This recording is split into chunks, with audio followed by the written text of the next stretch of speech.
buong kapaligiran ng kinaroroonan. Pinagdadasal din natin para kay Gaddafi na 3 beses na nagpahayag at nanumpa na pananatili sa posisyon hanggang kamatayan sa Libya. Manalangin pambungad. Mahal naming Ama, kami po ay buong pakumbabang lumalapit sa iyo. Niloob mo po na kami ngayon ay magkatipon-tipon dito upang mag-alay ng panalangin para sa mga kababayan na nasa ibang bansa.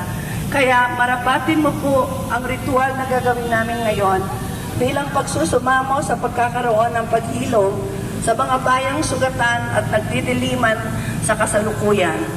Iniaalay namin sa iyo sa ngalan ng anak mong si Jesucristo ang lahat ng ito.